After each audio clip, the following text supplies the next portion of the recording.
Bayangkan Anda masuk ke ruangan kosong, terus tiba-tiba ada apel di atas meja. Pasti insting pertama Anda langsung mikir, siapa nih yang naruh apel di sini? Kan wajar banget ya. Nah, hari ini kita bakal bawa insting sederhana itu untuk membedah alam semesta kita dalam penelusuran mendalam kali ini. Betul sekali. Pertanyaannya kan, kenapa ada sesuatu di alam ini, bukannya malah ketiadaan sama sekali, gitu. Ya, dan kita di sini posisinya netral ya.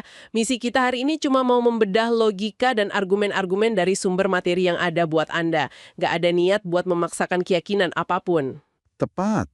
Dan untuk mulai menjawab misteri sebesar itu, anehnya kita justru harus mundur selangkah dulu. Mundur gimana maksudnya? Ya, kita harus sepakat dulu kalau kebenaran objektif itu memang nyata, soalnya kalau nggak sepakat soal itu, fondasi diskusi apapun bakal runtuh sebelum dimulai. Oh, saya paham. Ini kayak orang yang ngotot bilang kalau kebenaran mutlak itu nggak ada kan. Sering banget dengar argumen skeptis yang kayak gitu. Nah, iya. Di sumber yang kita kaji, taktik skeptis kayak gitu tuh sering banget membatalkan dirinya sendiri secara logis. Membatalkan sendiri itu maksudnya? Maksudnya begini, kalau ada orang bilang tidak ada kebenaran mutlak di dunia ini, pernyataan dia itu sendiri kan sebenarnya sebuah klaim kebenaran mutlak. Ah, benar juga ya. Itu kalau boleh saya analogikan, kayak ada orang yang teriak sekencang-kencangnya bilang saya ini bisu. Ya, itu dia. Analogi yang pas banget. Secara logis kan pernyataannya pasti salah, karena fakta bahwa dia bisa teriak itu sudah membuktikan sebaliknya. Iya, iya, masuk akal. Terus setelah kita sepakat kalau kebenaran itu bisa diamati, arahnya kemana nih? Kita masuk ke hukum dasar alam, yaitu sebab akibat. Semua yang kita lihat di sekitar kita itu kan pasti ada pemicunya. Tapi rantai ini nggak mungkin ditarik mundur terus-terusan tanpa batas. Harus ada titik awal. Tunggu sebentar. Kalau aturan main utamanya itu semua hal butuh penyebab, bukankah kalau kita bilang ada satu penyebab pertama yang kebal hukum, itu justru melanggar aturan kita sendiri? Itu pertanyaan kritis yang bagus banget. Jadi begini, masalahnya itu ada pada konsep kemunduran tanpa batas atau infinite regress. Infinite regress ya? Betul. Kalau setiap penyebab selalu butuh penyebab sebelumnya, rantai peristiwa di alam semesta ini yang nggak bakal pernah bisa dimulai. Oh, saya kebayang barisan jutaan kartu domino nih sekarang. Gimana tuh dominonya? Ya, sepanjang apapun barisan dominonya, kan nggak mungkin jatuh dengan sendirinya. Pasti harus ada semacam jari pertama yang posisinya di luar barisan itu, yang menyentil domino paling ujung kan? Persis banget.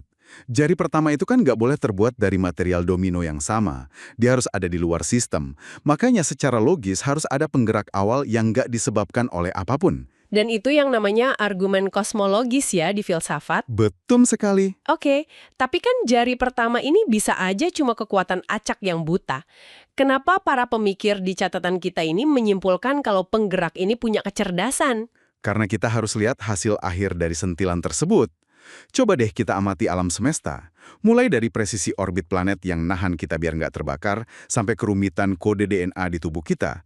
Semuanya itu punya keteraturan tingkat tinggi. Maksudnya secara probabilitas terlalu rumit kalau cuma sekedar kebetulan buta gitu ya? Iya, sama kayak pas kita lihat rancangan gedung pencakar langit yang rumit.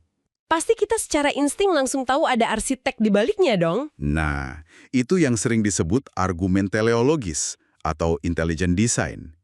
Tapi yang lebih menarik lagi, bukti soal arsitek ini nggak cuma ada di bintang-bintang atau di bawah mikroskop loh. Terus di mana lagi? Buktinya, itu tertanam kuat di dalam diri Anda yang lagi dengerin kita sekarang ini. Di dalam diri kita. Secara biologis atau gimana nih? Lebih ke kesadaran batinia sih. Pernah nggak ngerasa ada hal-hal yang mutlak salah, terlepas dari apa budaya atau zaman Anda hidup? Oh iya, semacam kompas moral bawaan gitu ya. Rasa keadilan yang beda sama insting bertahan hidup ala hewan. Betul. Adanya hukum moral objektif di hati nurani kita itu mengisyaratkan ada sosok pemberi hukum moral.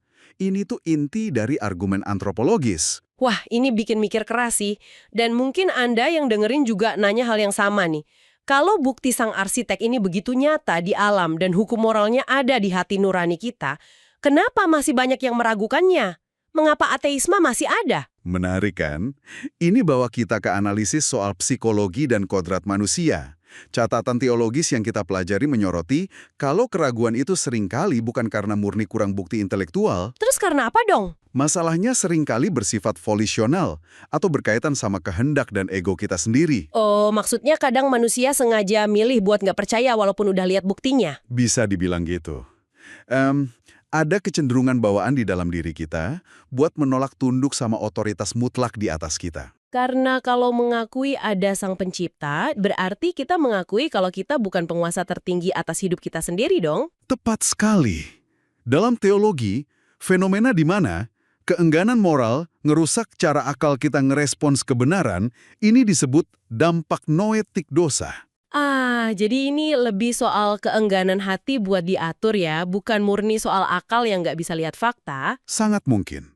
Pada akhirnya, emang buktiin eksistensi Tuhan itu nggak kayak nyelesain rumus matematika yang maksa semua orang buat setuju tanpa celah. Iya, nggak bisa kaku gitu ya. Tapi secara rasional, mengakui adanya pencipta yang cerdas itu punya probabilitas yang jauh lebih tinggi dan kokoh ketimbang percaya semuanya muncul dari kehampaan secara kebetulan. Luar biasa. Jadi bagi Anda yang menyimak, mengakui sang pencipta agaknya menjadi langkah paling logis buat ngejelasin kerumitan fisik dan moral kita. Benar banget.